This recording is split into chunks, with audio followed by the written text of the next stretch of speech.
Sir Rajahmundry MP సెగ్మెంట్లో టీడీపీకి ఎన్ని రాబోతున్నాయి, అదే కూటమికి ఎన్ని రాబోతున్నాయి, అటువైపు మనం చూసుకుంటే వైసీపీకి ఎన్ని రాబోతున్నాయి. ఒకసారి మీకు నియోజకవర్గాల పేర్లు చెప్తాను. అనపర్తి. సో అనపర్తి నియోజకవర్గం goes to YCP. Rajanagaram. Rajanagaram వచ్చేసరికి మనకు పూర్తి స్థాయిలో YCP. Rajahmundry city. Rajahmundry city tight fight. Rajahmundry rural. Tight fight, ఒకటి టీడీపీ ఒకటి YCP. Rajahmundry rural tight fight, అది టీడీపీకి వెళ్తుంది. రాజమండ్రి సిటీ మాత్రం వైసీపీకి ఎడ్జిలో వచ్చే అవకాశాలు ఎక్కువ ఉన్నాయి. కొవ్వూరు టీడీపీ. నిడదవోల్ ఎడ్జిలో వైసీపీ బయటపడుతుంది. టైట్ ఫైట్, వైసీపీ బయటపడుతుంది.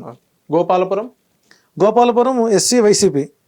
మొత్తం వైసీపీకి ఎన్ని వస్తున్నాయి, టీడీపీకి ఎన్ని వస్తున్నాయి సార్? సో ఇక్కడ వచ్చేసరికి 50-50, 3-3, ఒకటి టఫ్ ఫైట్. ఆ టఫ్ ఫైట్ లో ఎడ్జ్ ఎవరికి ఉందంటారు? టీడీపీకి అవకాశం. ఇక్కడ ఎందుకు మళ్ళీ మారింది? ఇక్కడ వచ్చేసరికి పార్లమెంట్కి వచ్చేసరికి వైసీపీకి ఓట్ బ్యాంక్ బాగా పెరిగింది. సో అక్కడ పురంధరేశ్వర్ గారు సుమారు 40,000 ఓట్లతో ఓడిపోబోతున్నారు. సో ఇక్కడ రూరల్లో అంటే ఇక్కడ స్థానికులు, పార్లమెంట్ వ్యక్తి స్థానికుడు, ప్లస్ ఎక్కడ ఒక ప్లేస్లో మార్చింది ఎక్కడంటే నిడదవోలుని, రాజానగర్ నిడదవోలు వేశారు ఒక ఆయన్ని. నిడదవోలు స్థానిక వాళ్ళని గెలిపించుకుంటారు. సో వారికంటే కూటమి ప్రభావం రాజమండ్రిలో ఈ క్యాండిడేట్ల యొక్క సెలక్షన్, వాళ్ళ క్యాంపెయినింగ్ విఘాతంగా మారింది.